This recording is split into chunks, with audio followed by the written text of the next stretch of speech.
Shalom, shalom, shalom. Peace and Godspeed to the 12 tribes scattered. It's your brother Shira Walk. Check the audio.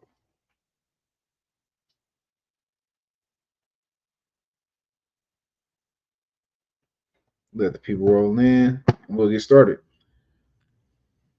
Shabbat shalom, Shabbat shalom.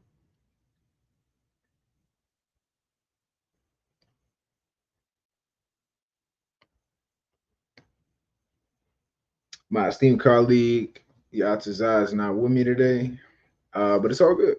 As y'all can see by the title, artifacts that prove the biblical flood did happen. A Shalom King.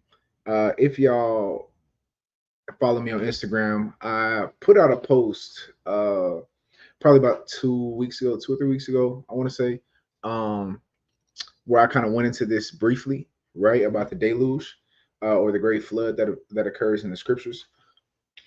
And I posted one archaeological fact, which was the Sumerian king list. And we're going to touch on that today. I'm going to let the family kind of roll in. Shalom to Ratazan, Sharyan, all praise to the Most High. I'm making sure I got everything set up in the studio right. This is my first time running the studio dolo, so I'm just making sure everything is groovy back here because I'm used to my studio, and I got a little different things in my studio. But we good. Shalom, sister Odessa, or Shar Shabbat. I'm a little bit tired, so my mental acuity is partially nerfed right now. Because your boy been working 50 to 60-hour work week, so we're gonna make it do what it do. Hey, shalom, sister Abigail. Shalom, sister Justice. Sister Justice, I just gotta send you your programming.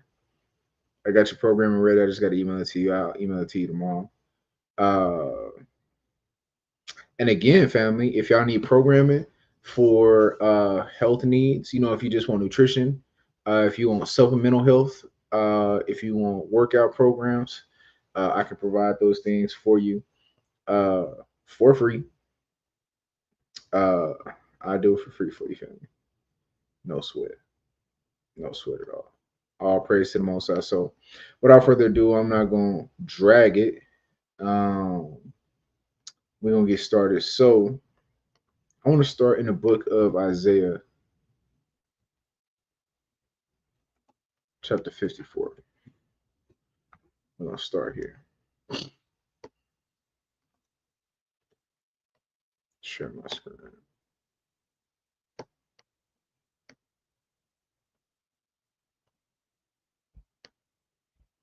All right, so boom, we'll read the book of Isaiah, chapter 54 and verse 9. So the point is, family, the reason I want to go into this today is I want to explore this idea of the ancient flood, right? Because you have New Age spiritualists, you have New Age atheists, you have New Age scoffers who scoff against the biblical accounts and the things that happen in the Bible, right? So today I just want to examine how ancient artifacts from across the world corroborate the biblical flood narrative found in Genesis 6 through chapter 9.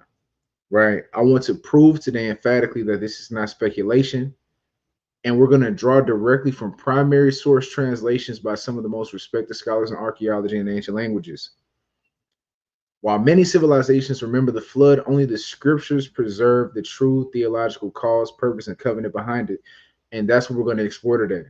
Because again, the artifacts that we're going to look at today and the translations of those artifacts do not preserve the true reasoning and purpose behind the great deluge that happened and what is known as the prehistoric age or the antediluvian age or the elder world, as is referenced in the book of Second Ezra. So we're going to explore that today, right? So this is the book of Isaiah chapter 54 and verse 9, and it reads, "For this is as the waters of Noah unto me, For as I have sworn that the waters of Noah should no more go over the earth, so have I sworn that I would not be wroth with thee, nor rebuke thee. Right? So in the book of Isaiah, chapter 54, of course, the Lord was giving some apocalyptic prophecy, but just reminding us, like he did in the book of Genesis, chapter 6, in verses 7, that he would no longer, well, chapter 9, that he would no longer flood the earth uh, the way he did in the antediluvian age, right? So the first artifact I want to go into is what is known as the Sumerian king list. Let me pull this up.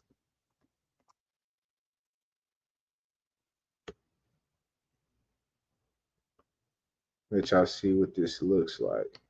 Drop a 7 in the chat if you ever heard of the Sumerian king list before. Drop a 7 in the chat if you've ever heard of the Sumerian king list before.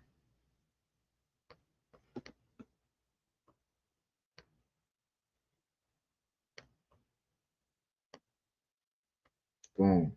So this here, family, is the Sumerian king list, right?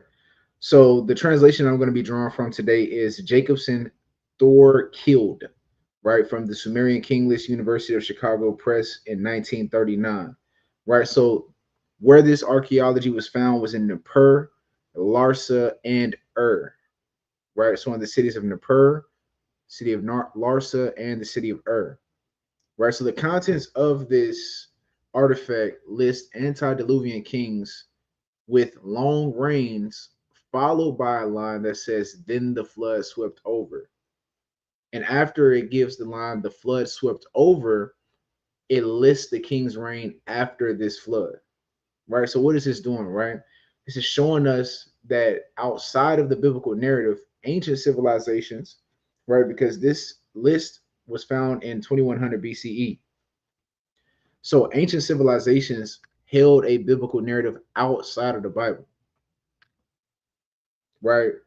Even though this is pagan, they had history divided into two periods, one prior to a great deluge and one post deluge. And this directly mirrors Genesis' genealogical break between Adam's line and Noah's survival. Right, so let's read Genesis 6 and 5.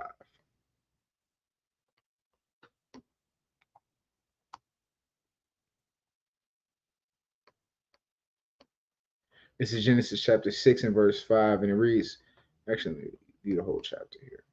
This is Genesis chapter 6 and verse 5, and it reads, "And God saw the wickedness of man was great in the earth, and that every imagination of the thoughts of his heart was only evil continually. And it repented the Lord that he had made man on the earth, and it grieved him at his heart. And the Lord said, I will destroy man whom I have created from the face of the earth, both man and beast, and the creeping thing, and the fowls of the air, for it repenteth me that I have made them. But Noah found grace in the eyes of the Lord. These are the generations of Noah. Noah was a just man and perfect in his generations. And Noah walked with God. And Noah begat three sons, Shem, Ham, and Japheth. The earth also was corrupt before God, and the earth was filled with violence. And God looked upon the earth, and behold, it was corrupt. For all flesh had corrupted his way upon the earth. And God said unto Noah, the end of all flesh is come before me, for the earth is filled with violence through them, and behold, I will destroy them with the earth. So again, the same way the Sumerian king list gives the breakdown of kings prior to this great deluge and given another set of kings after the deluge. This is the same biblical, this is mirroring the biblical account, because you have the Adamites prior to this, and then you have the surviving Adamites through Noah's lineage afterward.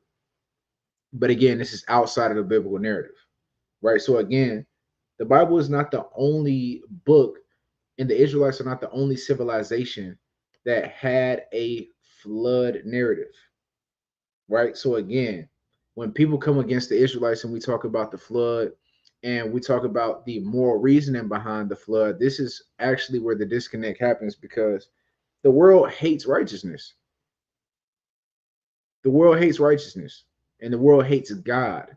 So the reason people don't want to accept the biblical narrative of the flood is that The reasoning behind the flood, according to the Bible, is sin was prevalent in the earth. But the world wants you to be comfortable with sin and incentivizes sin. But these accounts that we see in these other artifacts that we're bringing forth today, which the first one being the Sumerian king list, they have a pagan narrative and a pagan spin behind it, but nevertheless keeping the core point, which is a flood narrative. So now let's look at the next source, which is the Epic of Gilgamesh, the 11th tablet. But just one more time, this is the Sumerian king list, right? This is the Sumerian king list. Now we're going to look at the Epic of Gilgamesh. And I'll state the source one more time so that y'all can go and look at that.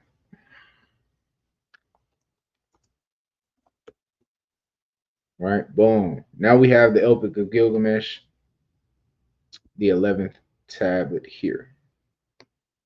Boom. So boom. Let me move this over.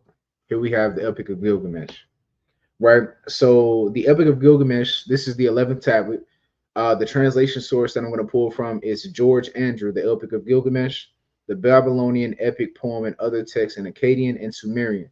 Penguin Classics, 2003. Right. The discovery of this artifact was in the library of Ashurbanipal, Nineveh. Right. The contents of this artifact state that Utnapishtim receives divine warning from their god Ea. And the god Ea causes Utnapishtim to build an ark. He instructs him to save animals and family, release birds to look for land, and it lands on Mount Nisir, according to the Epic of Gilgamesh. Now, again, why is this important? This is a primary source outside of the biblical narrative that prove a flood story. So again, the Bible is not the only place that talks about a flood. There's other nations that lived around the Israelites that had a flood story as well. Right, so now let's go to Genesis 8, and we're going to read verse 6 through 12.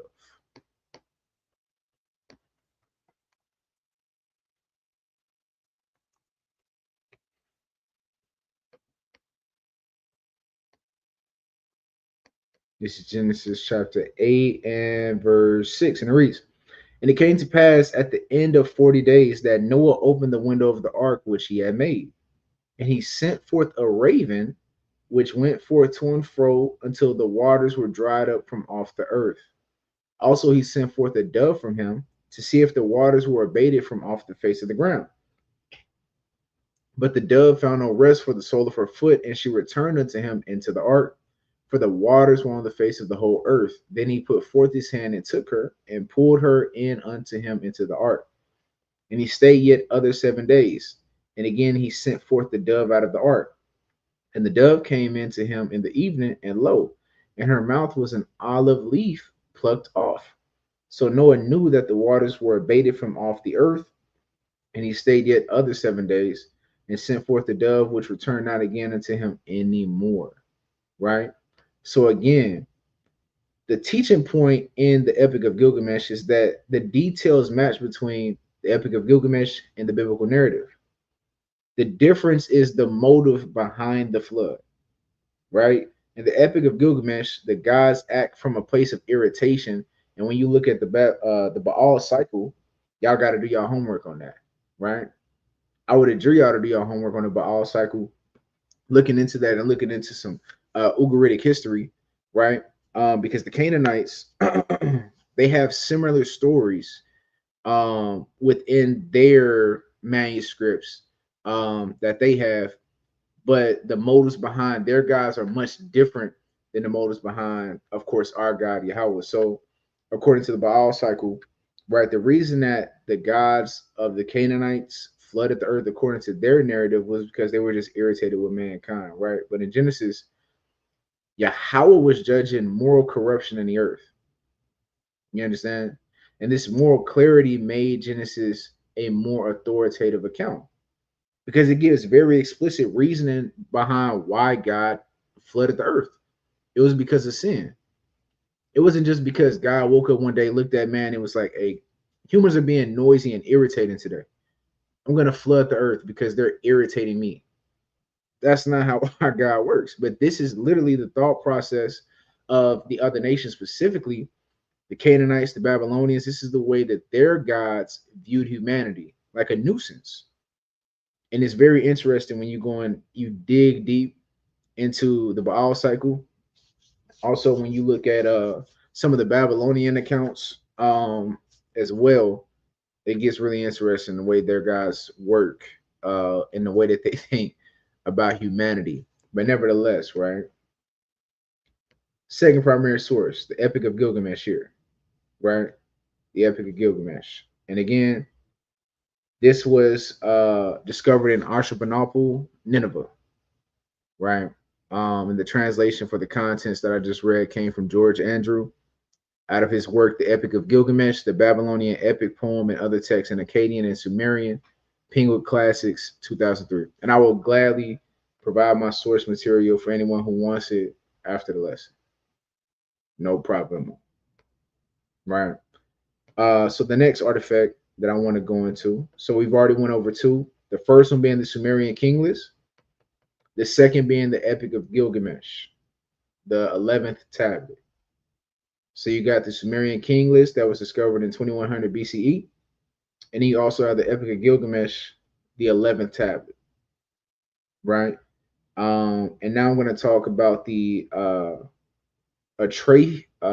it's hard for me to pronounce that one. The Atrahasis epic, right? The Atrahasis epic. So let me get that one real quick. And this is the Babylonian version that I'll be reading from, right? The Atrahasis epic.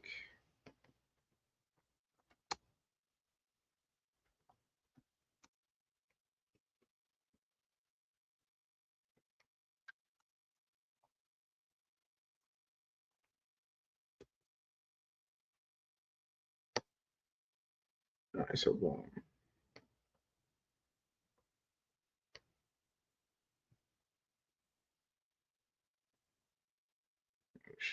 Here. All right, so here we have the Atrahasis epic here. Drop a 7 in the chat if y'all can see that. The Atrahasis epic.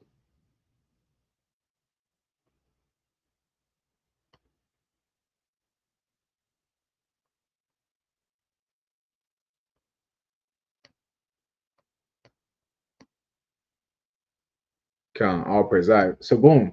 So now we have the Atrahasis epic. This is the old Babylonian version, right? So the translation source is Lambert W.G. and Millard A.R. Atrahasis. That's how you pronounce it. The Atrahasis, the Babylonian story of the flood, Oxford University Press, 1969. Right, and the contents of this source is that the gods of the Babylonians sent the flood because humans were noisy. Enki warns Atrahasis to build a boat, gather animals, gather their family, and survive the flood. Right.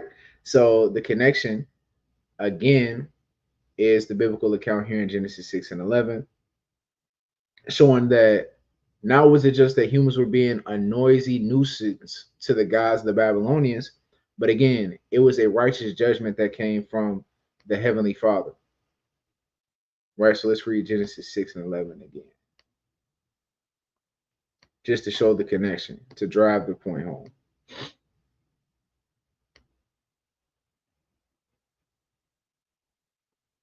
Right. So this is Genesis 6 and 11, and it reads, the earth also was corrupt before God, and the earth was filled with violence.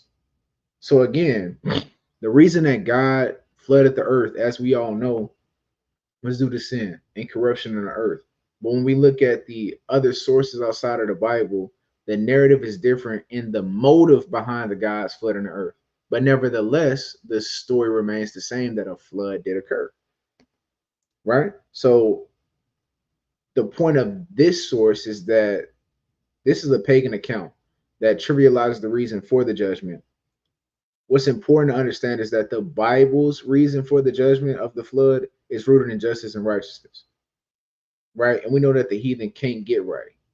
Hence why you look at their gods, such as the Egyptians, and you have the Egyptian gods that sodomize their sons in their own pantheons. You have the Babylonian gods who literally flooded the earth according to their narrative because we were being noisy and irritating them in the same way with the Canaanites. The gods were irritated with humanity, so they just decided to kill them all. It's ridiculous, right? But it's a reason for that.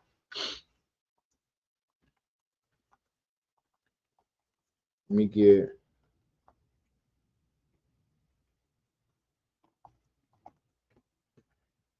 Book of Psalms 58 and 3.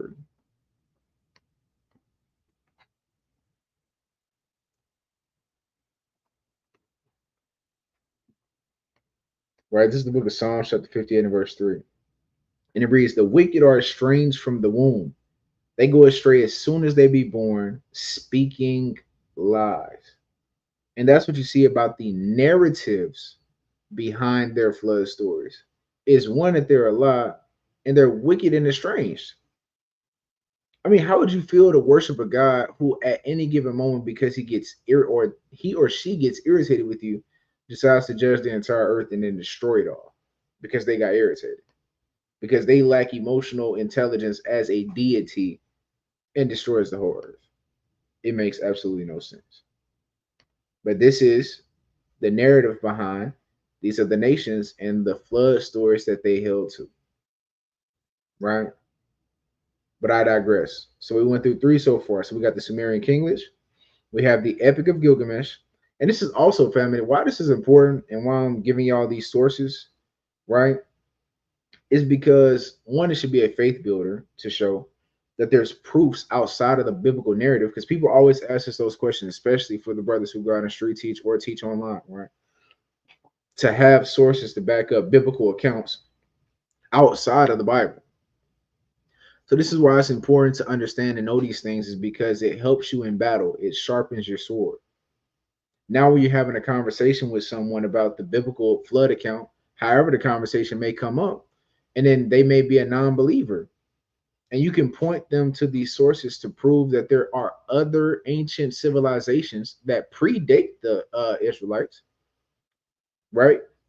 Because that's what people like to tie the Bible to, is specifically the Israelites, to unlearn people and show them that there are extra biblical sources or external biblical sources that validate a flood story outside of the Bible. So Israelites weren't the only one who had a flood epic or a flood story in antiquity, right? I digress. So we got the Epic of Gilgamesh, we have the Sumerian King List, and then we have Atrahasis. We have the Atrahasis epic, the old Babylonian version, right? So the fourth source that I want to bring out is the Eridu Genesis. This is the Sumerian flood story. Let me pull this up.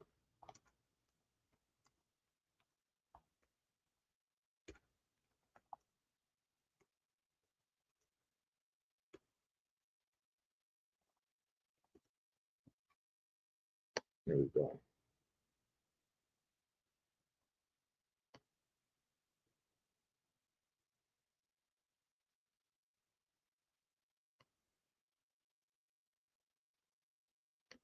There we go. Hmm.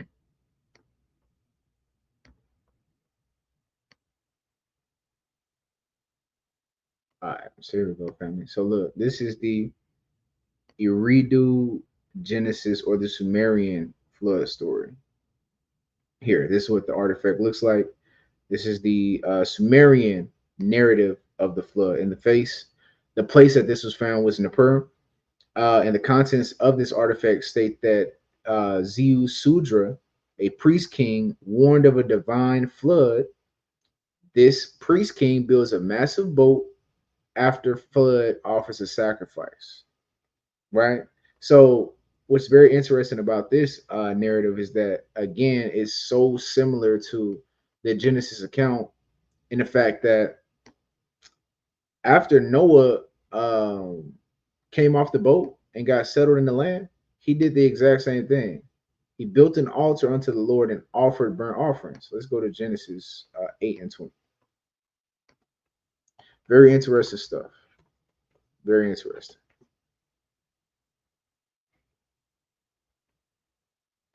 Actually, let me read here.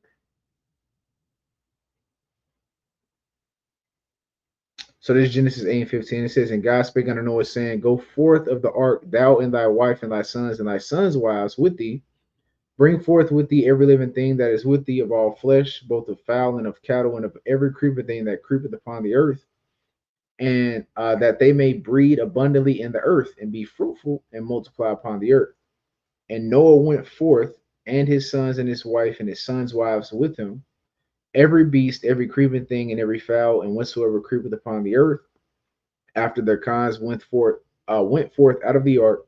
And Noah builded an altar unto the Lord, and took of every clean beast and of every clean fowl, and offered burnt offerings on the altar. Right?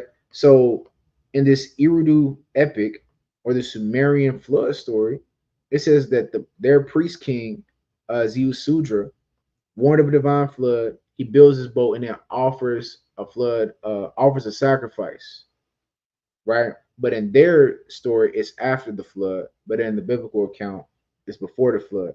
But again, striking similarities outside of the Bible, right? So the teaching point is both accounts include sacrifice and deliverance in hopes of deliverance. Yet in Genesis, the offering is covenantal, directed to the one true God, which is Yahweh, right? Because if you know anything about the Sumerians, they had a pantheon of gods as well that they worship, more than one. You could call them polytheistic, right? So that's four sources that you can now add to your repertoire that I intentionally didn't go into deep on the sources so y'all have some homework. I intentionally on purpose did not go too deep so y'all can have some self-discovery time. You understand? And shalom to everybody that's in hop on so far. I'm on another screen so I can see everybody. Shalom to the wifey. Shalom, Sister Cherish. Shalom, Sister Shamar. Shalom, Sister Liz. Shalom, Sister Barb. Shalom, Ramayat. Who else we got in here? Shalom, Sister Angel. Shalom, Makazah. Shalom, Sister K. All praise to the Most High. So now, fam, you got four different ancient artifacts outside of the biblical narrative that showed that these different nations of people had flood narratives. You got the Sumerian king list, you got the Epic of Gilgamesh, you have the Atrahasis epic, and you also have what we just read over, the Eridu Genesis, the Sumerian flood story, right? And again, the translation source for the Eridu Genesis is Kramer Samuel Noah. History begins at Sumerian University of Pennsylvania Press, 1981. Right, that's a citation from that work. Right. So I want to kind of transition into some of the more modern global flood traditions that we see even now, right? Which is the Popol Vuh, right? Let me show my screen. There we go. Shalom to my brothers out in Vegas. Shalom, Kings. So let me pull this up real quick. The Popol Vuh. This is a Mayan tradition, oral tradition.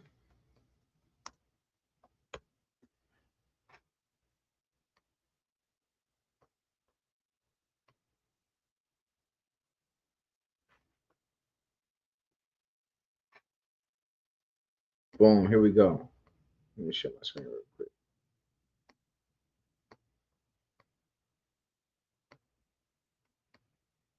All right, so look. This is the Popol Vuh. So the Popol Vuh is a text recounting the mythology and history of the Quiche people of Guatemala, one of the Maya peoples who also inhabit the Mexican states of Chiapas, Campeche, Yucatan, and Quintana Roo, as well as areas of Belize, Honduras, and El Salvador. So, as we all know, the Guatemalans, the Mayan descendants, are Israelites. So, why this is important is that it shows that we maintained our tradition even in exile. And when we got dispersed and came to America and left Assyria, as Second Ezra 13 tells us, we still held on to our flood narrative because this is an oral tradition that was passed down through the ancient Mayas, specifically the Guatemalans, right? So now in book one of the Papal Bull, it's an account of the creation of living beings. Animals were created first, followed by humans. The first humans were made of earth and mud, but crumbled. The second humans were created from wood, but they did not function well and were washed away in a flood and killed by animals. Those that survived became monkeys. Now, of course, we know also dealing with the 10 tribes, right? They went into all manners of idolatry, and a lot of those idolatrous customs and narratives start to seep through um, in some of their narratives. But nevertheless, they had their narrative that people were not functioning properly and were washed away with the flood. And this is known as the Popol Vuh. Very interesting stuff. Even thousands of years later, the Israelites, the Northern Kingdom, maintained a flood narrative well after we were exiled, went into idolatry, settled in the Americas, and still told the story of a flood. Right? You also have the Hopi flood tradition. Let me get that one.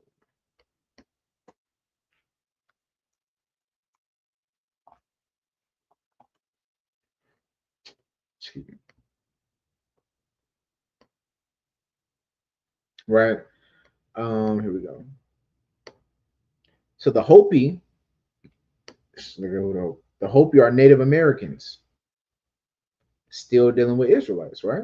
So the Hopi people are Native Americans who primarily live in northeastern Arizona, right? The majority are enrolled in the Hopi tribe of Arizona and live on the Hopi reservation in northeastern Arizona. However, some Hopi people are enrolled in the Colorado River Indian tribes of the Colorado River Indian Reservation at the border of Arizona and California. So again, we got the Guatemalans and the descendants of the Maya, Northern Kingdom, and we have the Hopi, also Northern Kingdom, maintaining a flood narrative, right? So now Hopi mythology. The Hopi maintain a complex religious and mythological tradition stretching back over centuries. However, it is difficult to definitively state what all Hopis as a group believe. Like the oral traditions of many other societies, Hopi mythology is not always told consistently, and each Hopi mesa or even each village may have its own version of a particular story. But in essence, the variants of the Hopi myth bear marks similarly to one another. So even though they may tell the story a little bit differently, the what we like to say the moral of the story remains the same. So now, here we go. Entrance into the fourth world. Here. Two main versions exist as to the Hopi's emergence into the present fourth world. In one version, after evil broke out amongst the peoples in the third world, with the help of spider grandmother or bird spirits, a hollow bamboo need grew at the opening of the third world into the fourth world. This opening, Sipapu, is traditionally viewed to be the Grand Canyon.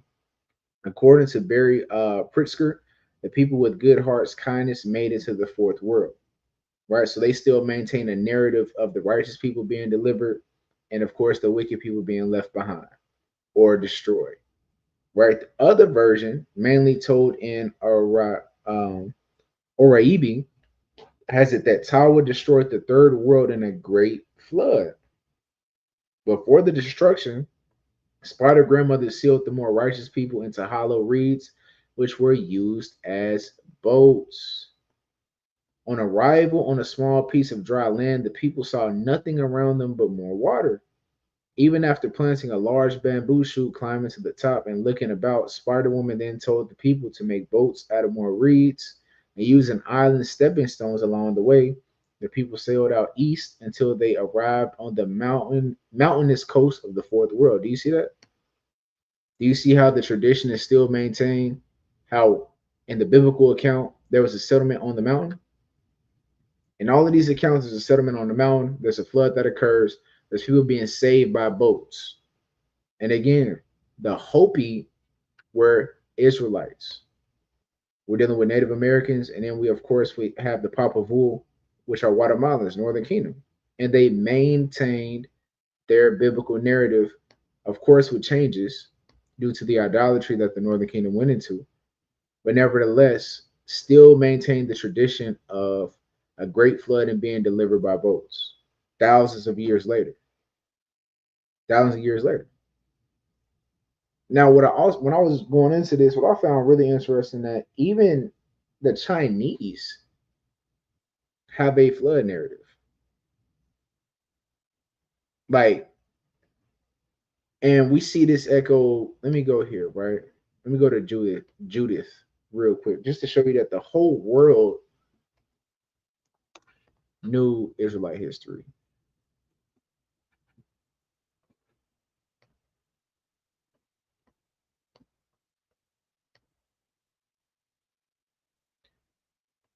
Let's go to the book of Judith, and I'm gonna chapter 5, and I'm gonna start at verse 5, and I'm gonna jump down to the point, right? Just so we know who's talking. It said, Then said Achior, the captain of all the sons of Ammon, Let my Lord now hear a word from the mouth of thy servant, and I will declare unto thee the truth concerning this people, which dwelleth near thee, and inhabiteth the hill countries, and there shall no lie come out of the mouth of thy servant. This people are descendant of the Chaldeans, and they sojourned heretofore in Mesopotamia because they would not follow the gods of their fathers, which were in the land of Chaldea. Talking about Abraham, right? But again, Achior is an Ammonite. He's an Asian, right? For they left the way of their ancestors and worshiped the God of heaven, the God whom they knew. So they cast them out from the face of their gods, and they fled into Mesopotamia and sojourned there many days. Then their God commanded them to depart from the place where they sojourned, and to go into the land of Canaan, where they dwelt and were increased with gold and silver and with very much cattle. But when a famine covered all the land of Canaan, they went down into Egypt and sojourned there, while they were nourished and became there a great multitude, so that one cannot number their nation. Therefore the king of Egypt rose up against them and dealt subtly with them, and brought them low with laboring in brick, and made them slaves. Again, this is an Ammonite giving an account of the biblical history, which shows you that the nations outside of Israel full well knew our history and the accounts of our history. So, point being, right, when we go into this is why it's important to understand that the Bible is much bigger than just the ancient um, Mesopotamian area. People outside of that knew exactly who we were and they understood our history. So this next account I want to get is you the Great. You the Great and their flood narrative.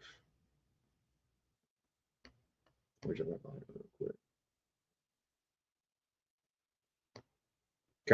Let me jump back over here. I can't see y'all comments, so I have to jump back over here real quick. We're gonna get this you the Great.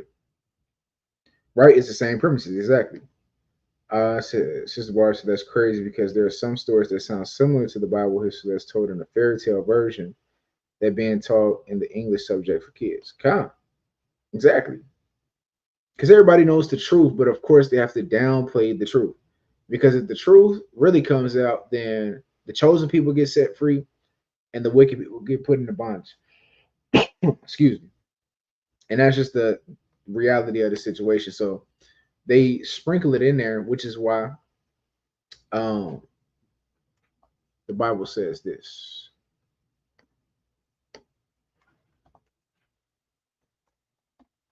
Let's go to the book of Proverbs,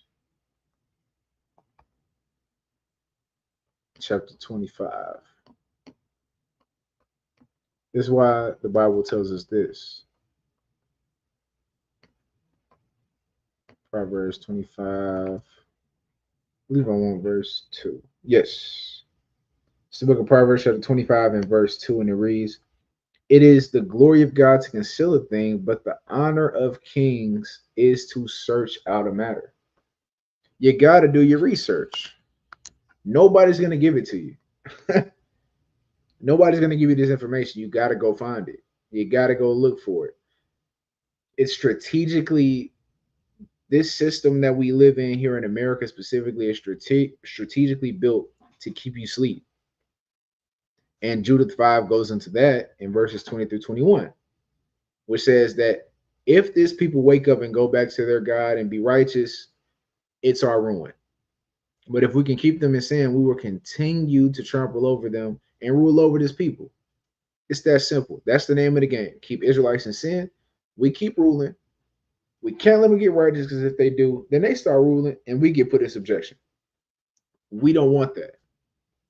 We need option number two, option number one. We need them to stay wicked. So this is why in America they incentivize sin. All sin is incentivized, right? From OnlyFans all the way to gang banging, it's incentivized. To the music industry, anything wicked you want to do, there is some form of money, fame, gain attached to it, so that you stand wickedness. That's exactly why. Because they know, again, if we get in righteous, we come back to our heritage, we start learning our history, we most importantly start keeping the commandments of God and the faith in Christ, game over. I mean, it's simple but difficult. Simple solution, but difficult. I digress. Now let's get you the great and his flood narrative.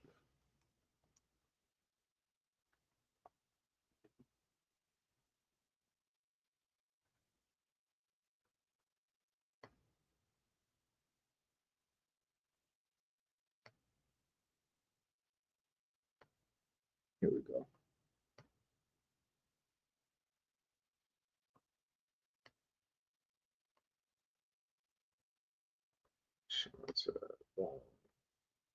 Right, so here we go. The Great Flood of Gun Yu. This is the Chinese narrative of a great flood, also known as the Gun Yu myth, was a major flood in ancient China that allegedly continued for at least 2 generations, which resulted in great population displacements among other disasters, such as storms and famine. People left their homes to live on the high hills and mountains or nest on the trees, according to mythological and historical sources.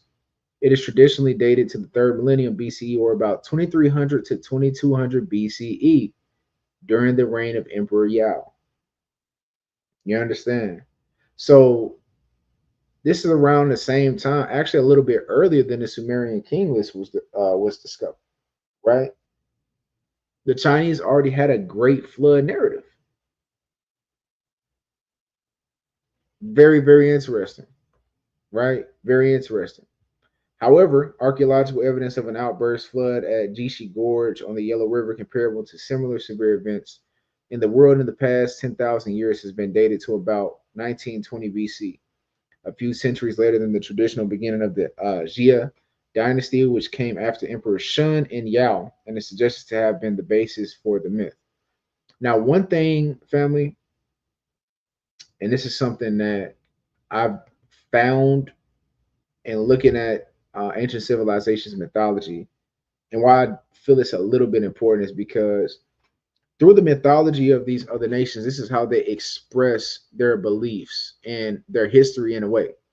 Um, so, with the account of you and his great flood narrative, they consider it mythos or mythology, but it's the the essence of the story that tells the truth. That they understood that there was a great flood that occurred. Now, the way that they explain the great flood, just like we read with all the other accounts earlier today, the way they explain it, of course, is off, because we know that the true understanding of what it comes from the Bible, and the reason for it comes from the Bible. They still had a story that circulated in their oral tradition of a great flood. Why would they have a story of a great flood? Because the great flood affected every single person in the earth, and every nation of people stemmed from the 8 people who survived that thing. Every single person today stems from one of the 3 people who survived the flood. This is why they all have that story. This is why all of the ancient civilizations have a flood narrative, because it all goes back to Noah, Shem, Ham, and Japheth. All of them lived through it and saw the flood. So, of course, all of them would pass that down orally throughout their generations. right? So what's most important outside of the archaeology we went through today and the sources and some of the narratives that we went through today is that the flood is not a myth. It is history with a moral purpose and a moral teaching, right? Every artifact, every oral tradition, and every geological layer point, it shows us a way back to the judgment of God on a world that was smothered in sin. So the main point of today's lesson, more than anything, giving you archaeology, giving you sources to go back and look over, is to understand the reasoning behind the flood, which was sin, and to turn from sin. Very plainly, right? Let's go to 2 Peter 3.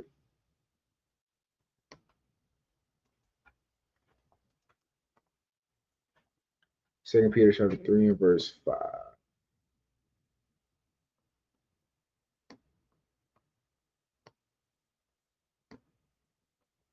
Second Peter chapter 3 and verse 5, and it says, "For this they willingly are ignorant of, that by the word of God the heavens were of old, and the earth standing out of the water and in the water, whereby the world that then was being overflowed with water perished.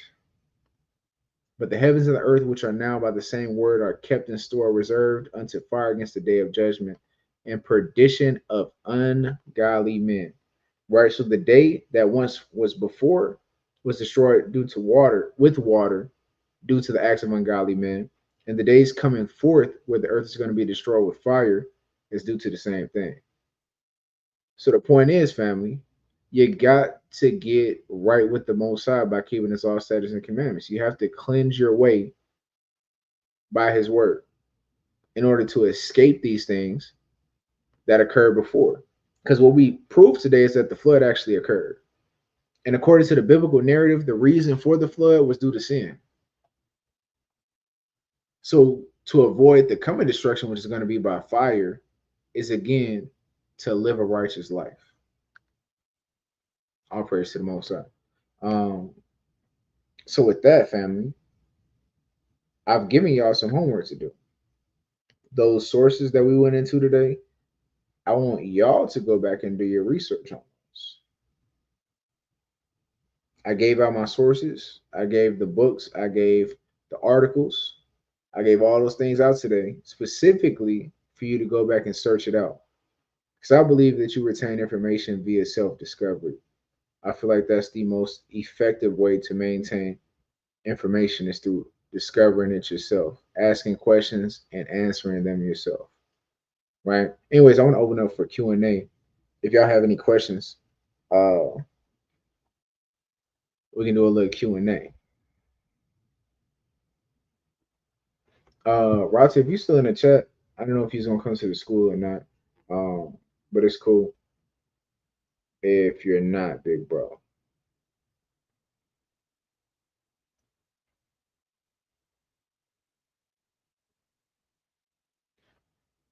But I'll open the floor for Q&A now. If y'all have any questions.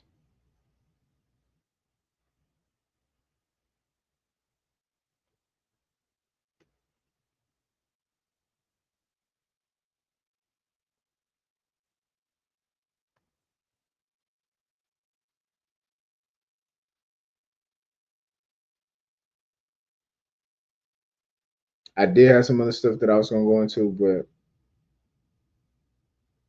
it was some outside of the jurisdiction of today's class and was instructed not to go into it. So, because I had a lot to say, but I'm gonna leave it at that. Leave it at the edification for today. Yeah, on any topic, King. You got any question on any topic? We can go into it.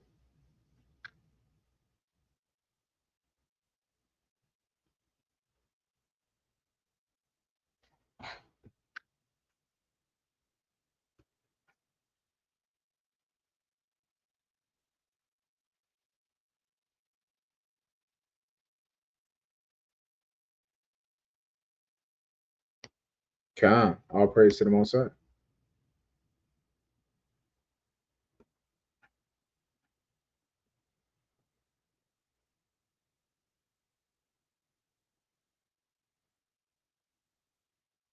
Like, who's on the Vegas page? Is that you, Lyle? Con, what's my defense on tattoos? Good question. Good question. Let's get it. Good question, brother. Good question. Because I actually did see that somebody was saying that it wasn't wicked to get tattoos. It's crazy.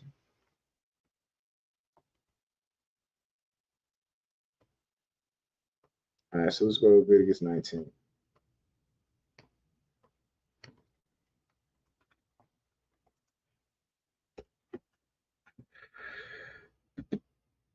All right, so boom ski.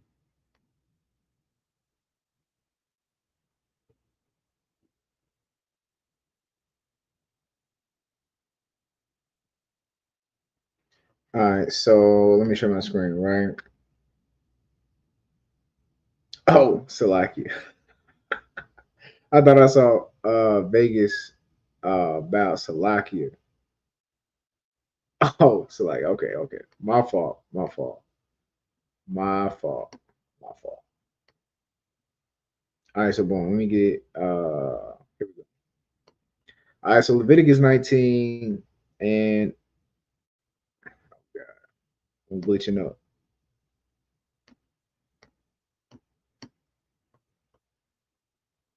Let me see if it do better.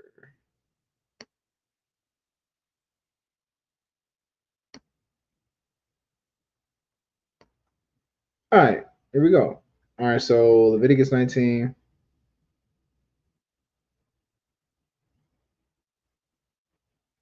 and verse 28, right? It says, "You shall not make any cuts on your body for the dead, or tattoo yourselves. I am the Lord." So let's look at this in the Hebrew.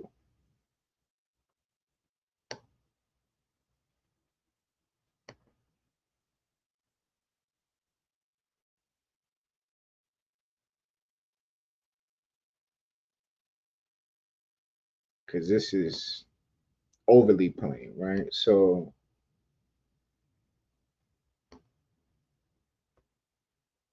y'all bear with my laptop. It's wilding out right now.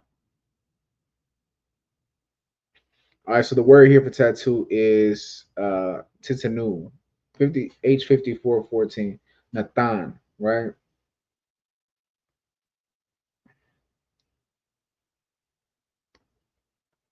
All right, hold on, y'all.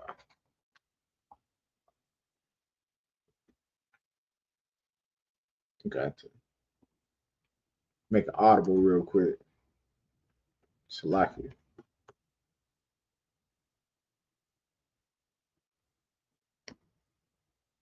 Here we go.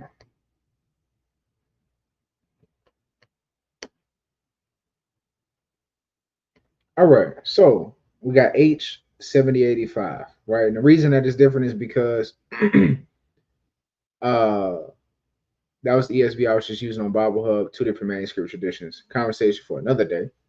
But nevertheless, right? So the outline of biblical usage here for that word is an incision, an imprintment, a tattoo, or a mark, right? So hold on, bear with me 1 second. Let me get my cultural background study Bible real quick.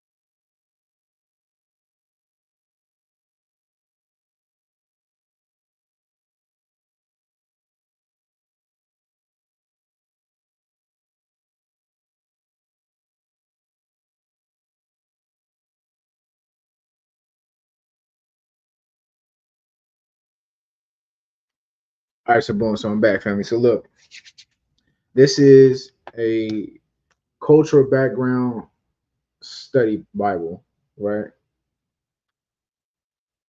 I think every Israelite should have this Bible, right? Because the reason that a lot of the Torah, a lot of stuff in the Torah is prohibiting us from doing things like the other nations surrounding us, specifically the Egyptians and the Canaanites, right? So I want to read a footnote from the my new King James Version Cultural Background Study Bible for Leviticus 19 and 28 to your point about tattoos, right? And I'm gonna start at the point where it says tattoo. So it says tattooing marks. Unlike the first part of the verse, tattoos are not associated with mourning rites. Because again, cutting yourself for the dead, that is a Canaanite custom where they would cut themselves for their mourning. They would cut themselves and would make incisions in their flesh, which would actually cause keloids to form on their faces and parts of their body, which would disfigure their bodies, right? And this was due to mourning rituals. So, unlike the first part of this verse, tattoos are not associated with mourning rites.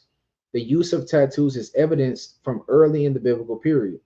Some Egyptian mummies display them.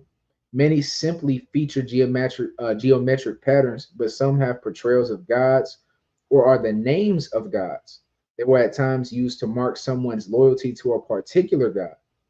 In Mesopotamia, most known tattoos are slave markings, though there are also known examples of priests receiving marks to designate the god they serve. It can therefore be concluded that tattoos are likely banned not just because of what they do to the body, but because of what they communicate about a relationship to a deity in a cultural fashion. But nevertheless, ancient Egyptians, they had tattoos the same way we got tattoos today. So the prohibition is against getting tattoos in the fashion uh, that we get today.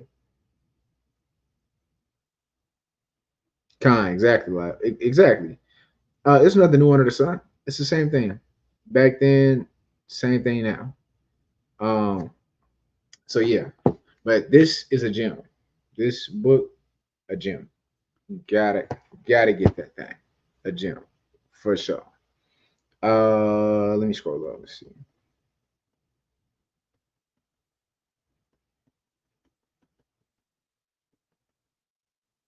Uh, Sister Barb said, I noticed that the dove is the bird that the Most High loves. I also see that the raven is associated with Satan, which go to and from the earth. Is that correct? So let's go back to Genesis real quick.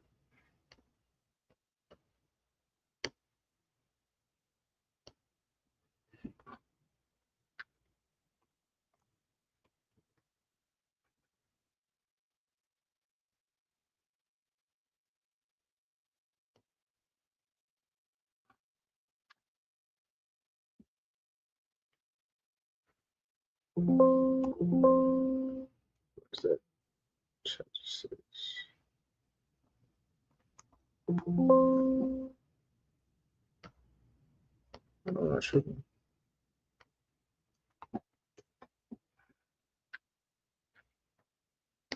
I don't know how to put this up.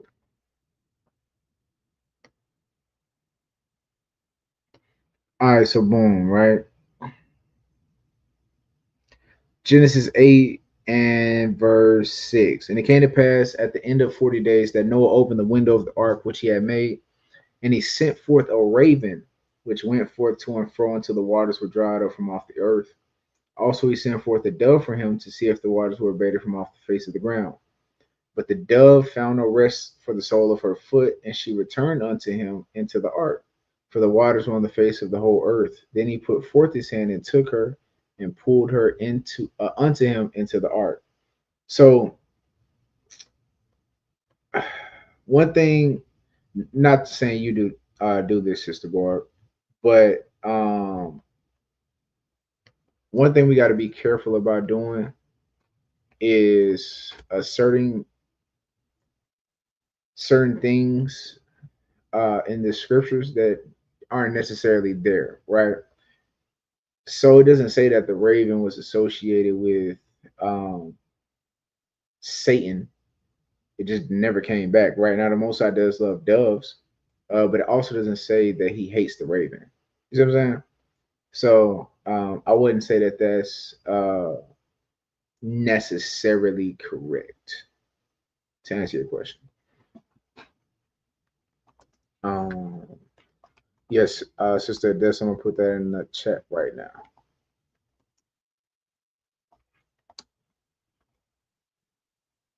But yeah, that footnote that I just read from about tattoos is in this cultural background study Bible under Leviticus 19 and 28.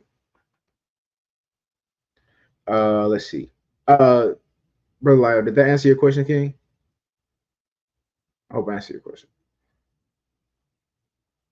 And Sister Bar, did I answer your question?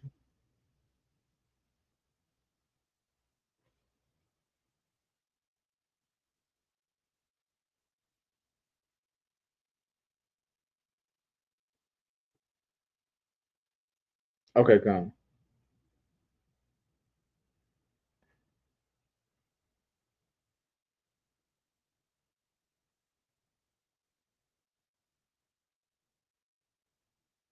Come, all praise. All right, Sister Abigail. Great question. So let's read it, right? Let's read it. Very good question.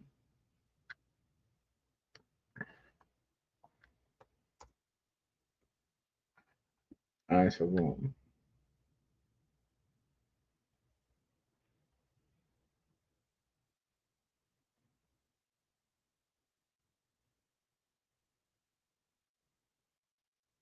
All right, so we're gonna start at verse 20. We get to the point.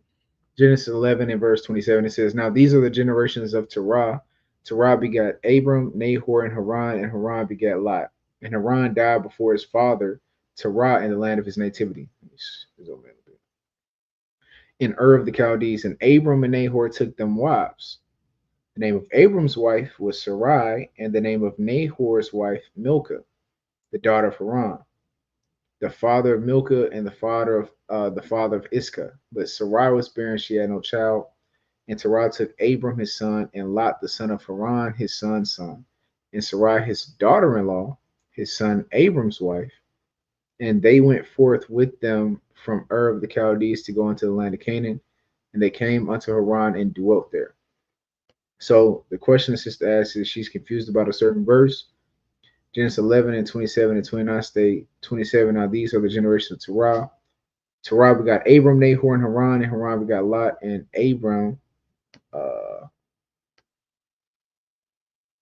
the name of Abram's wife was Sarai, the name of Nahor's wife Milcah, the daughter of Haran, father Milcah.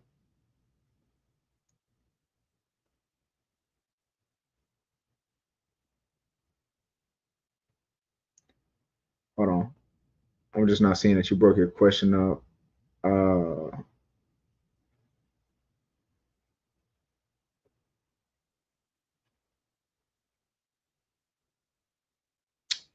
an uncle could marry his niece. If not, then were these commandments implemented at a later time? Then there appeared in Genesis hints, Leviticus, or where these commandments always have been. All right, so you just so I clarify, Sister Abigail, because I know that the confusion comes in here, but the clarification is here in verse 31, right? That Sarai was a daughter-in-law, right? So the difference between step and daughter-in-law, between a step and an in-law, is that a step is a family that is created by way of your parents having a union, and the in-laws by you making a union. So, for example, if you were to get married to a brother and his family is now your in-laws, you have no relation to them though. Your relation is only through your husband to that family, as opposed to you having step, right? This would be the union of your parent, which would be children that are born from your father or your mother, and their union that they created, which would be wicked if you were to go and marry someone that is born of your father or your mother, right? That's the confusion that comes and stems around this passage. But the answer is here, daughter-in-law, which means that Sarai was only related to Terah because of their because of the union she has with Abraham. And I hope that clarifies your question.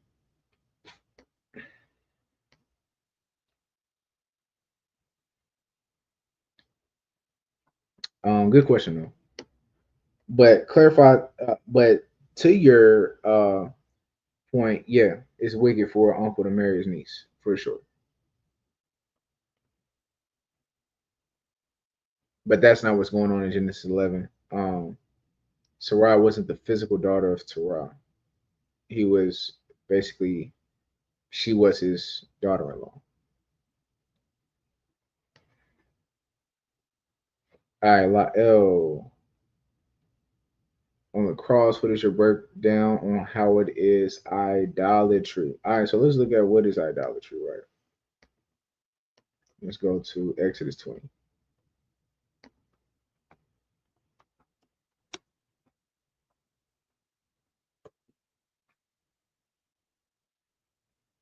All right, so boom, Exodus 20, right?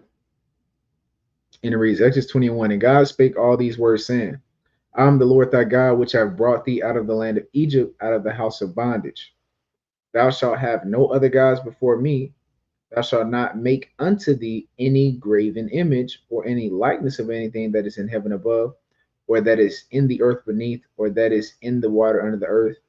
Thou shalt not bow down thyself to them, nor serve them. For I, the Lord thy God, am a jealous God, visiting the iniquity of the fathers upon the children unto the third and fourth generation of them that hate me.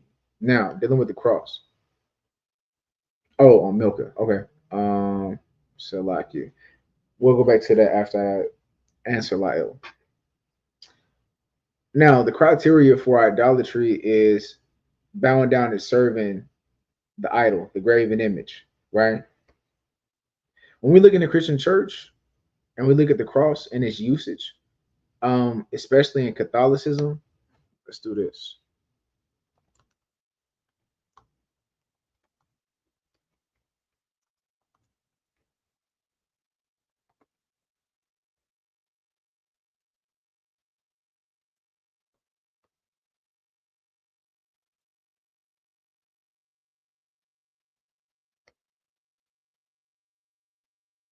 My ear is ringing like crazy. All right, let's do this.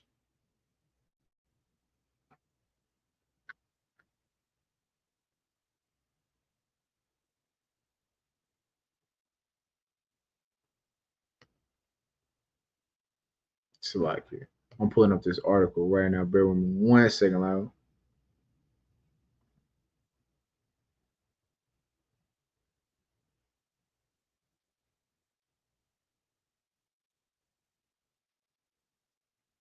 All right, here we go. All right, so the cross in early Christian art. So it reads in the formative years of Christianity, the cross began to emerge as a significant symbol, gradually finding its place within the artistic expression of the early church. Initially, Christians were hesitant to depict the cross openly due to its association with the method of execution and the persecution they faced. Instead, they often used symbolic representations like the anchor, the chiro, or the fish to convey their faith. As time progressed and Christianity gained acceptance within the Roman Empire, the cross started to appear more prominently in Christian art. One early example is the use of the cross on sarcophagi, where it often appeared alongside scenes of biblical narratives. These tombs, designed to honor the deceased, also served as a testament to their faith. The presence of the cross in these contexts highlighted both the hope of resurrection and the triumph over death. The cross was not depicted in its bare form, but was often intertwined with other symbols, such as the Alpha and Omega, signifying Christ as the beginning and the end. All right. This is where it gets tricky. And this is where it plainly started to become idolatry when they started to equate the cross to Christ. And we know that Christians are idolaters because they worship Christ in the sense of the Most High God, right? Not in the biblical sense of worship and giving obeisance and honor and respect, but they worship Him as the Most High God, which is what makes it idolatry. You understand? This is where the shift changed, where the cross started to become idolatry. Because as you see early, it says that they were hesitant to use the cross because it was used as a torture method, and it was used as the instrument of Christ's death. You understand? So the issue came when Christianity started to equate the cross with Christ. and they got simultaneously crossed over and mingled together to equal the same thing. And as you see in Christian churches, I mean, most of us grew up Christian. Them Christian pastors worshiping the cross for sure. When you look at Catholicism and you deal with the method of what they call exorcism, what they got in their hand, telling that demon to come out, what they smacking on the person they believe is demonically possessed head, a cross, because they feel that that is the embodiment of Christ's spirit. Christ himself is embodied in the cross. You understand? So that's where the idolatry came from with the cross. It wasn't initially idolatrous, because again, early Christians were hesitant to use it based on what it was used for, which was the torture and death of the king. So yeah, they started to merge the lines. Syncretism started to play a part in a very immediate Christian sense, and they started to believe that the cross was pretty much interchangeable with Christ himself. And we know that they worship Christ, so therefore by proxy worshiping the cross. Pray to answer your question. Now Abigail asked about Milcah. Let's go back to that.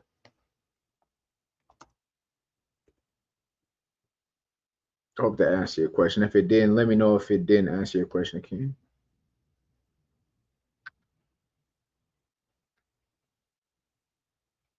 All right.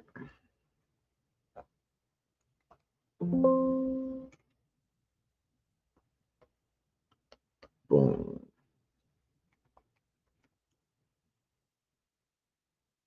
All right, so let me go back to your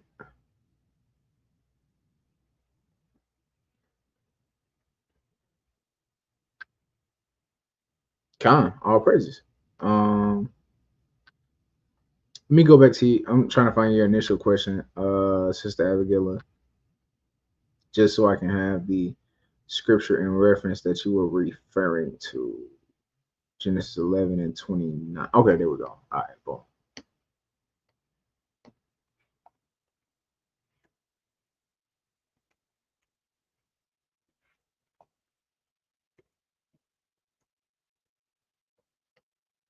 All right.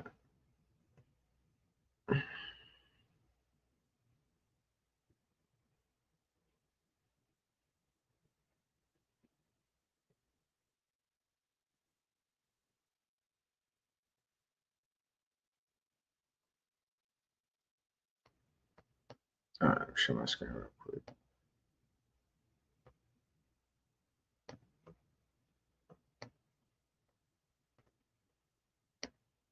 All right, so let's start up. Genesis 11, and we're going to go back to verse 26. And the reason Terah lived 70 years and begat Abram, Nahor, and Haran. So Terah is the father of Abraham, Nahor, and Haran. Now, these are the generations of Terah. Now, this also we got to understand about the law, statutes, and commandments, right? The law, statutes, and commandments have always been in the earth. They've always been here since the beginning of time. Since man was created and the breath of life was given unto Adam, that breath of life was the law, statutes, and commandments. It was wisdom that was breathed into him, which, according to Wisdom of Solomon 7 and 25, is the wisdom of God. We know that the wisdom that was given unto us, Deuteronomy 4, is the law, statutes, and commandments, right? Everybody was not following the law, statutes, and commandments. Let me demonstrate.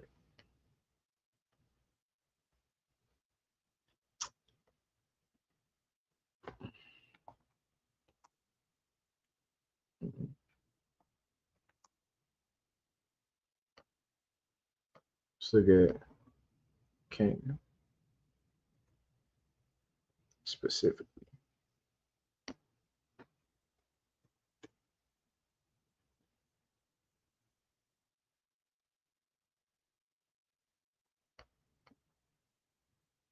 All right, let's look at Canaan.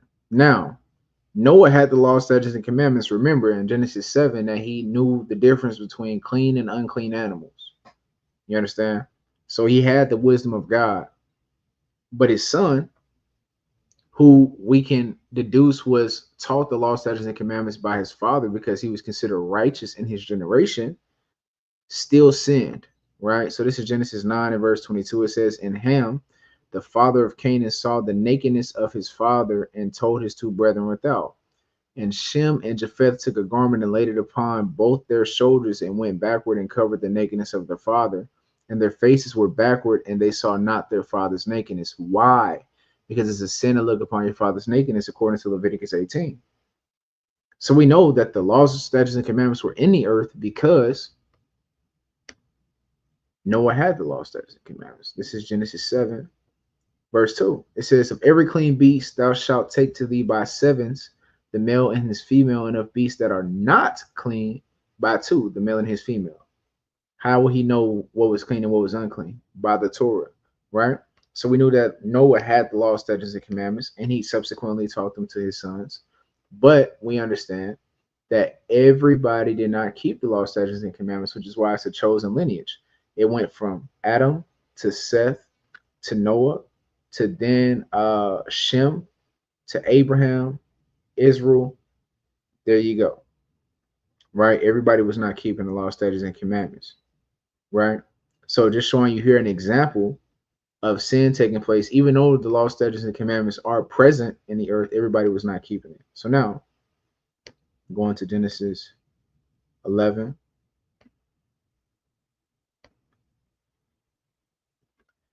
And verse 27, or verse 28, rather. This is where we stopped at. "And Haran died before his father, Terah, in the land of his nativity in Ur of the Chaldees." So now one brother's gone, there's only two brothers left, Abram and Nahor. "And Abram and Nahor took them wives. The name of Abram's wife was Sarai, and the name of Nahor's wife, Milcah, the daughter of Haran, the father of Milcah, and the father of Iscah." So yes, he did take his niece.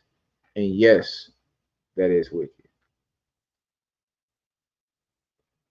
No good. To answer your question.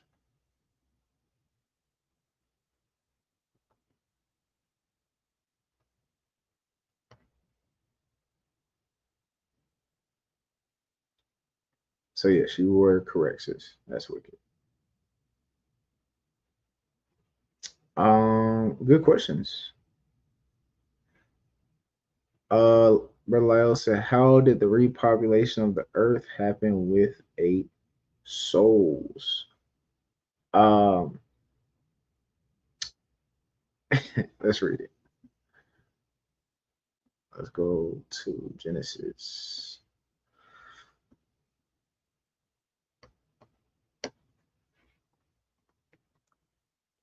One thing we got to understand, King, is that actually, let me go to Second Esdras. Let's do this. Take this angle.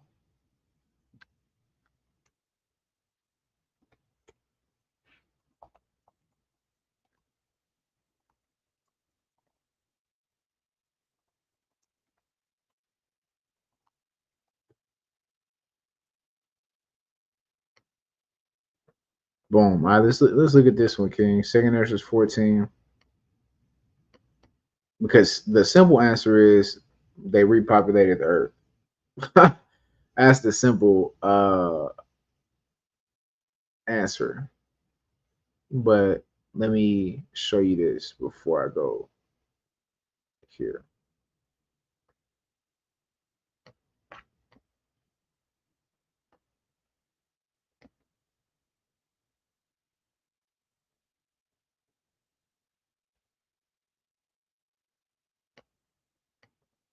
Second Ezra chapter 14. I'll share my screen real quick for you.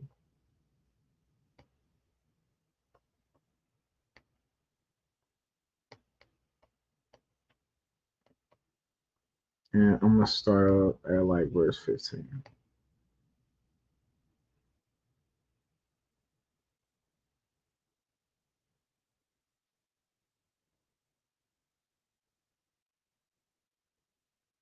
All right, so second Ezra. Actually, I'm gonna just read verse 17. Actually, that's not what I want. Much greater in stature than thee.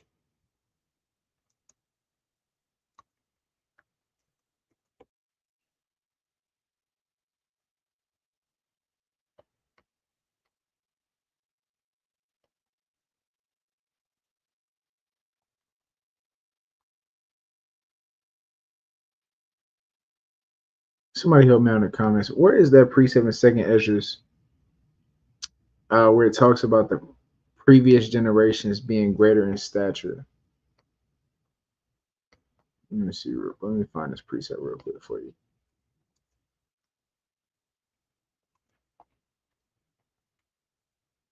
I think it's Second Esdras 8. Let's see.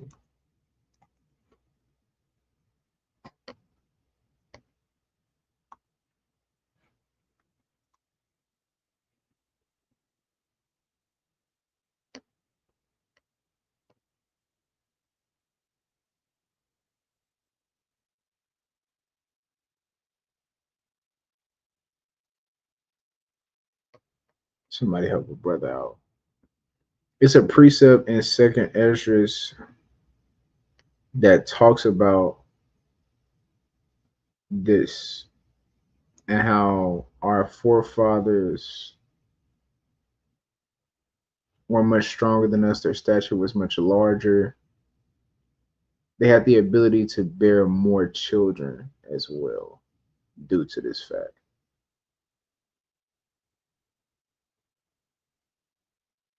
But I cannot remember off the dome where it is.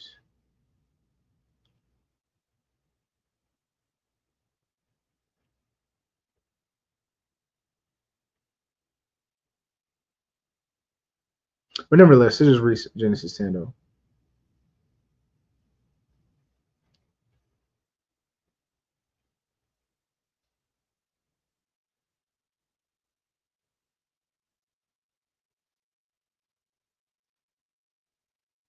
Genesis 10 and verse 31.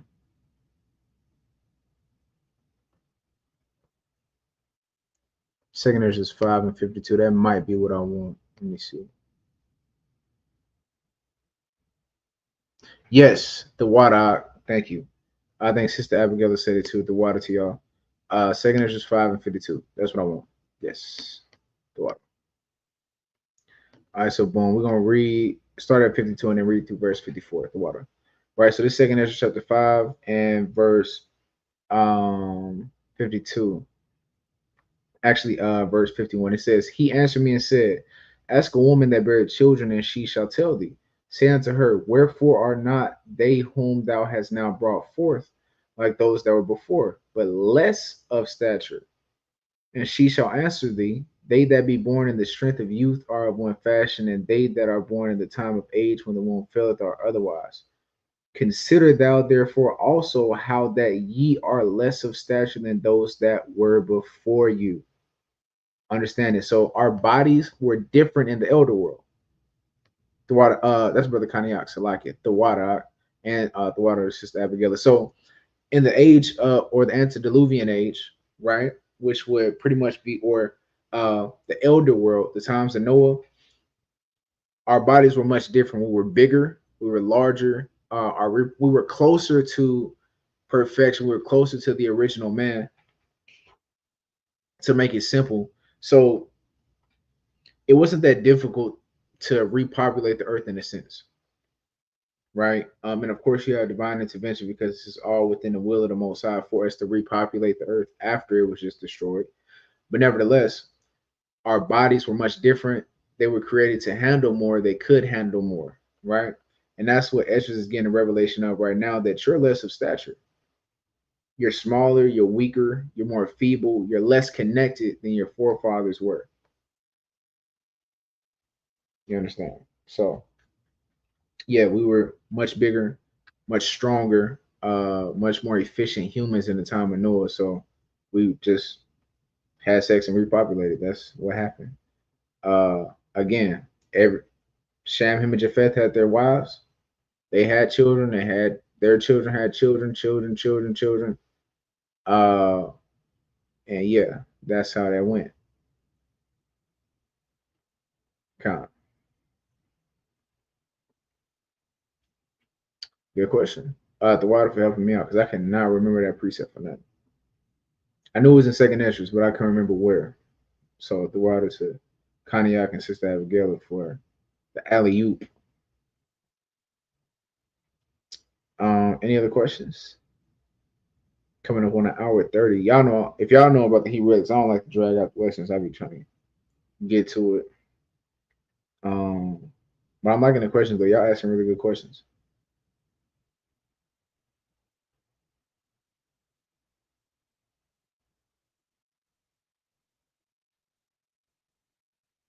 Any more questions?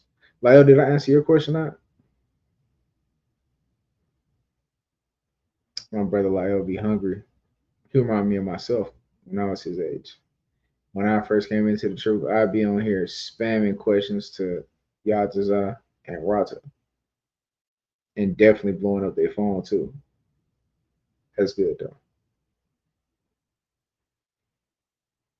I was. I was asking all kind of questions.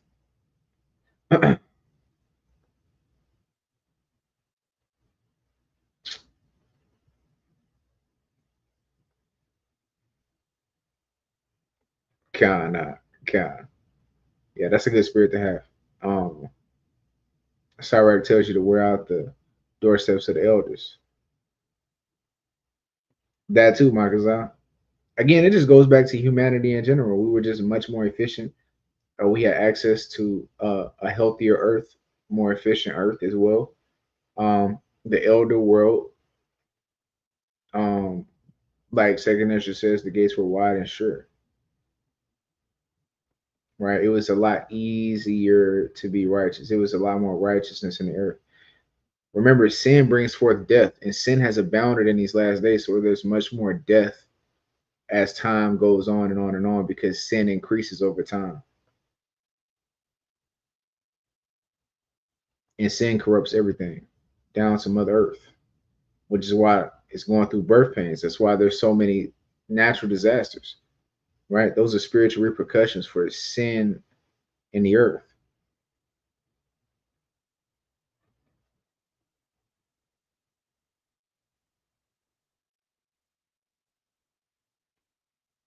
Any other questions though? Y'all got any more questions? Y'all been asking good questions.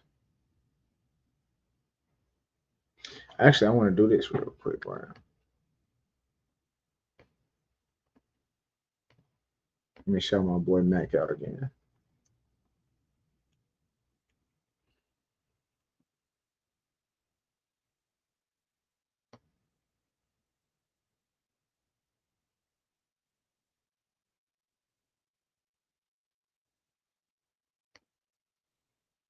Does that mean that there was unrighteousness and righteousness going on with the reproduction after the flood?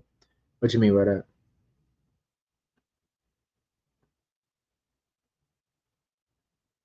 I don't really understand the question. Salaki.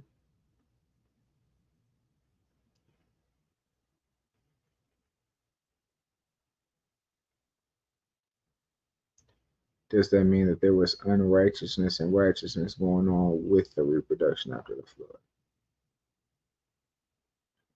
Yeah, just clarify what you asking because I'm kind of confused. Ain't gonna lie, kind of confused on the question you're asking.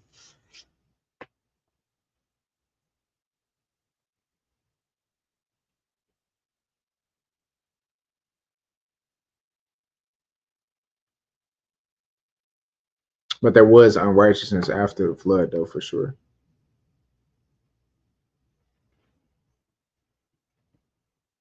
All right, so boom.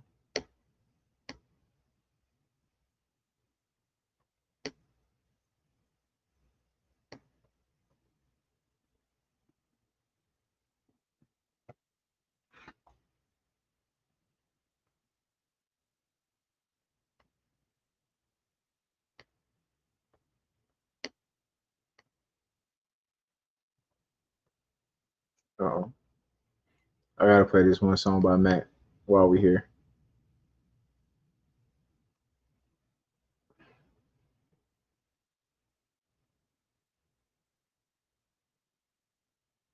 So I actually did a lesson on Islam. Let me show you that. I did a lesson on Islam a while back.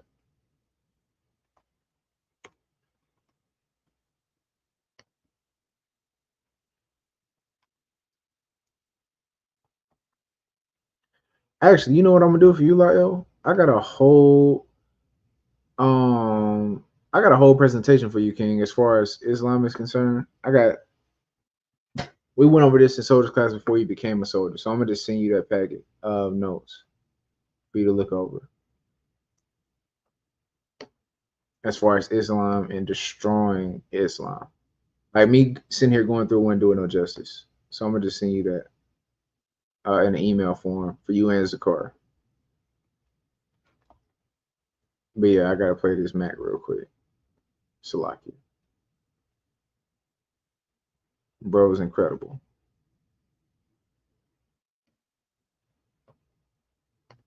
And y'all already know what song I'm finna play, so let me go back.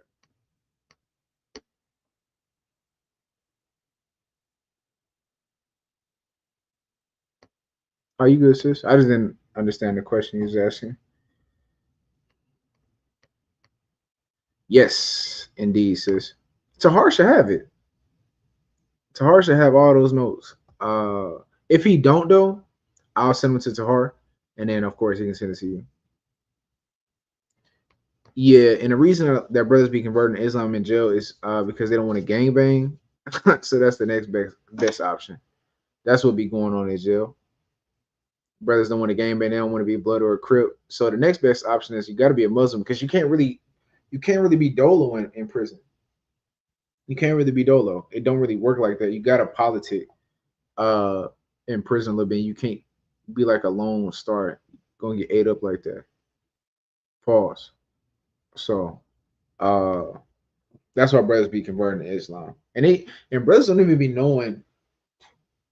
I'll give an example. My brother texted me the other day, or he called me rather. He was asking me, he was like, "Bro, you got anything on Islam?" I'm like, why don't you mess with Muslims? Because he was telling me one of his homeboys at work was trying to convert him to Islam. I said, sorry, that's my brother name. I said, are you okay with a 50-year-old man marrying a 9-year-old straight like that? Are you okay with that? Of course not. Nah, that's disgusting. That's detestable. Need to get killed. All this, right? So I was like, you know what?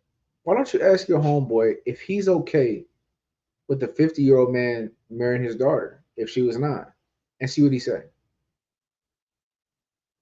Needless to say, his homeboy never texted him back. I digress. So, but yeah, I get that to you, Sister Angel. Like, I'm gonna get that to you too. But just for the record, not only did their non-prophet Muhammad marry a 9-year-old girl,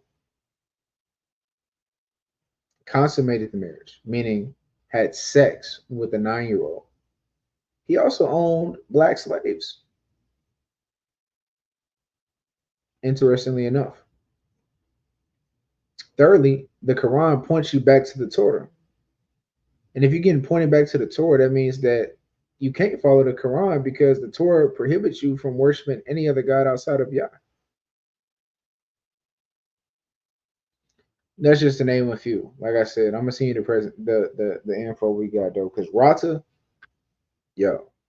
really Rata has the PowerPoint, and you can ask Rata for his PowerPoint. I just took the note. I take very thorough notes, so I got the notes. I pretty much have the presentation in note form. But if you want the presentation, you can ask Rata for it because Rata got a presentation that's dumb fire. I mean, just completely erect from the Hadiths to the Quran. Islam died a long time ago. Shout out to Rata. Islam died a long time ago. So yeah. Yeah. No, no, no, no, no. And then the Quran, so Muslims pride themselves on not eating swine, but in the Quran it say you can eat swine.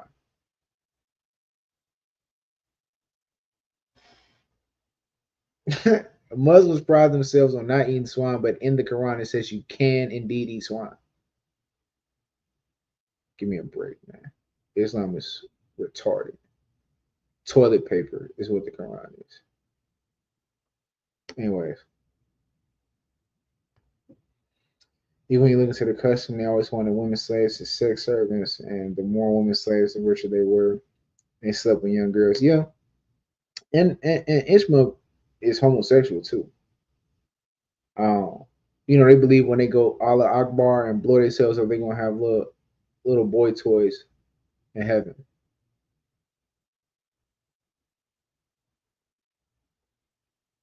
Yeah, I know y'all like PowerPoints. I promise I'll be trying to give y'all as many as I can. Uh,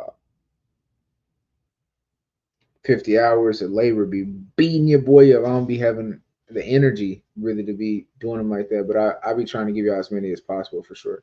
I know it's the aesthetic, it's also organized and all that, so um it's not the end of that. I'm still I got something coming up. I have a lesson coming out on polygyny. Me and y'all are going over it right now. That's gonna be in PowerPoint form. I also got a lesson coming out. Can I get a subscription? You silly.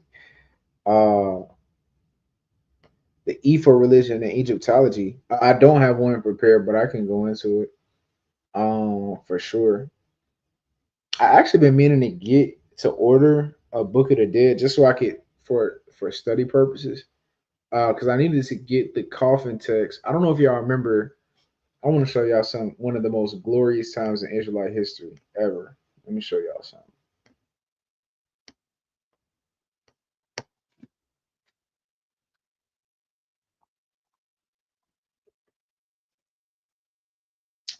Bro, this time period 10 years ago, fam, was the most glorious time in Israelite history, bro.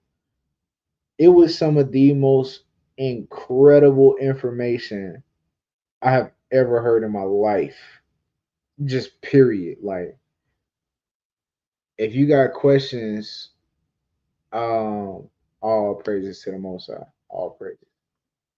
Um, especially like for you, Abigail. I've watched all of these videos, like the Kemet on trial videos, and yeah, I think I think the debate is on Sinetter's channel.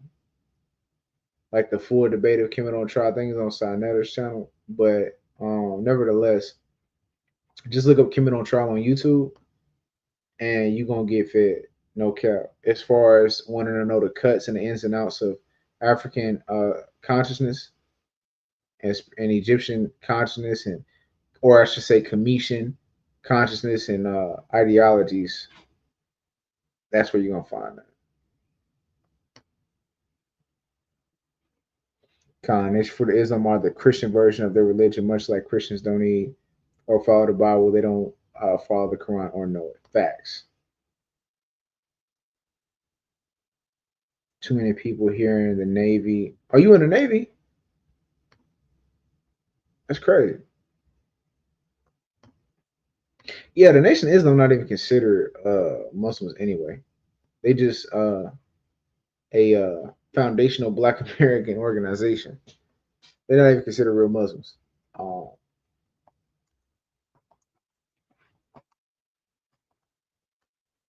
right, but yeah, Kemet on trial. Go look at that Kemet on trial. But I can put together. That's gonna take me a while though, because uh, dealing with the Ifa religion, Egyptology, it's very deep and compact.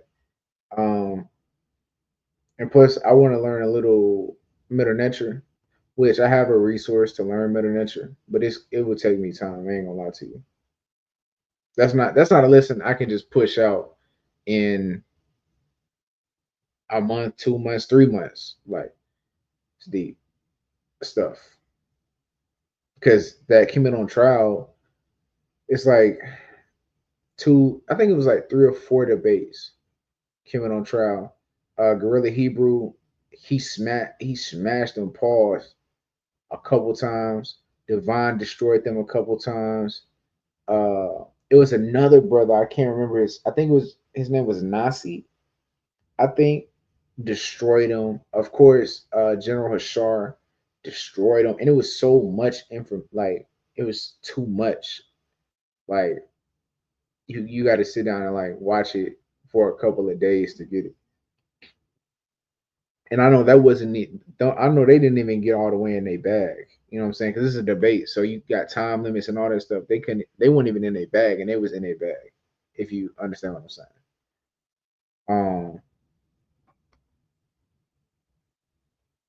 but yeah, look up Kemet on Trial, Sister Abigail and that. Yeah.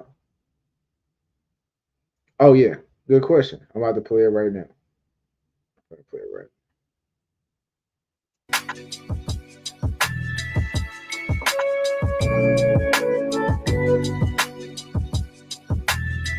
Yeah.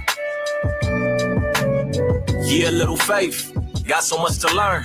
When you gonna take a chance? Knowing it's your turn. Are you waiting for that moment? To every step confirm? A season every moment. Take every blessing earned. Born in this truth, the way I came up was fixed. My pops an elder, so I got this game way back in 96. Set to win, how can I lose when it's clear that God with me? Got this grin, never move with no fear. My life plenty, every prayer got answered. And every step was made clear, like I was protected all around my front to my rear. One day my pops had set me down, Micaiah, open your ears. What I tell you gon' help you when you get tested through years. Every man has a trial, knowing that time for you coming. When it really start heating up, ain't no time to start running. Stand a man, have some courage, show some heart. If he fold at any moment, know this life gon' rip you apart. Taught these commandments from my youth, how to maneuver through the system. My pops would beat my ass if I ever had thought of crippin'. I feared him more than any black street set or division. He taught me every man needs a plan, map out your vision. You a soldier in this world, that mean you gotta stay hard, you gotta stay prepared. Don't never get caught off guard. And when you reap the blessings, always give your praise unto God. Put in the work, don't just dwell on the problem, learn to just start. Yeah, little faith, got so much to learn. When you gonna take a chance, knowing it's your turn? Are you waiting for that moment? Yeah, to every step confirm.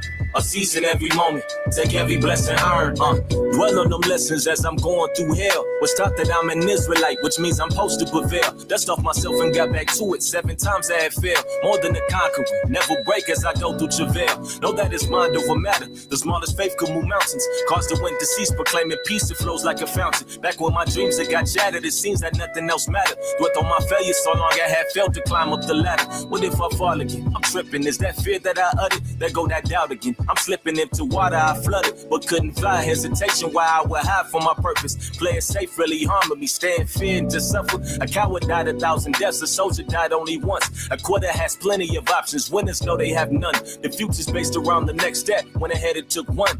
I don't have every answer, but know the Lord will help him. Yeah, little faith, got so much to learn. When you gonna take a chance, knowing it's your turn? Are you waiting for that moment? To every step confirm? A season every moment, take every blessing earned. All things are possible to him that believes. I was always there for you, gave everything that you need. The birds eat and plants grow, aren't you more precious than these? Show me why I ain't had your back, I see your faith getting weak. I got a problem with you, Mac, because you left your first love, scared to be vulnerable. Your confidence from heaven above, I made you honorable. So why you always run when it's good? I know you heard my voice, so shed light as you go through the hood. Don't run from love, don't run from pain, what could be. Brace for change, show some faith, you should be trusting Yah, Yahweh Shai. You seek peace, then battle on, put on my armor, faith is the key. Your heart right, but you fighting wrong. You seem to lose when you fight alone. If carnality get the best of you, then the light is gone. You got so much potential, need you to carry on. I'll be your rest, you know who stands at the door. Just knocking, you'll see I'm home. No other route but through me. See, I'm the chief cornerstone, the way, the truth, and the life. I show you how to overcome. Scriptures is my advice. Don't always have to be strong. My strength made perfect in weakness. Ain't you my child, you my son? Stepped over snares and tread serpents. The enemy get defeated. I told you nothing but hurt you. I heal your heartache and pain. I need for you to start moving, or brace for consequences, staying the same. Yeah, little faith, got so much to learn. When you gonna take a chance, knowing it's your turn? Are you waiting for that moment? To every step confirm? A season every moment, take every blessing earned. Yeah, little faith, got so much to learn. When you gonna take a chance, knowing it's your turn? Are you waiting for that moment? To every step confirm? A season every moment, take every blessing earned. Yeah.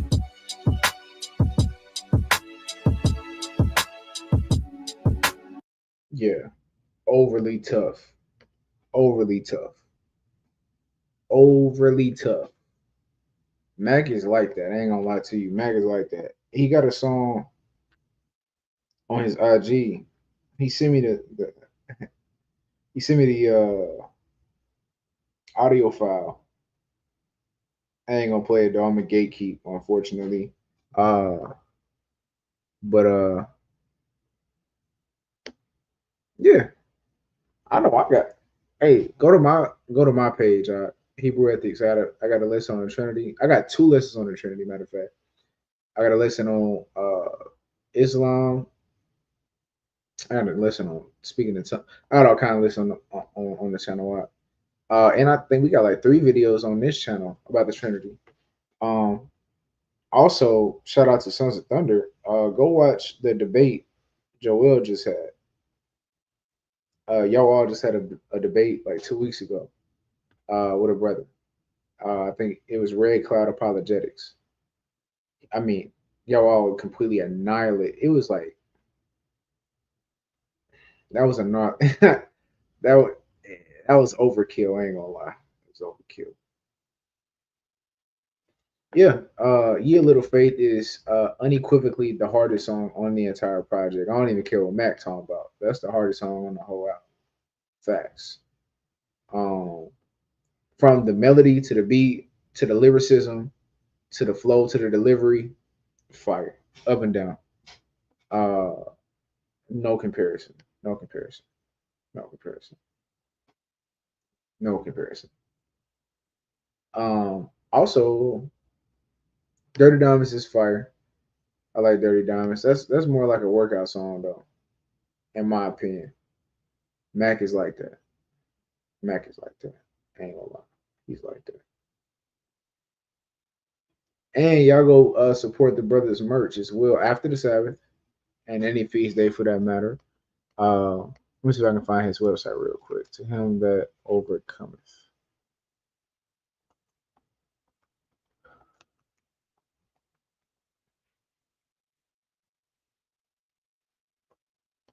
See if I can find his website real quick. No, I think it's some fudge. I don't remember. It was something else that he posted specifically. That I don't remember. I don't remember the link. But y'all can eat hit him up on IG. I know he's on Instagram. Uh the underscore Mac 96. Let me just verify his Instagram real quick and get some merch from the brother. I got 2 shirts from him. Yeah, I'll put his Instagram in the description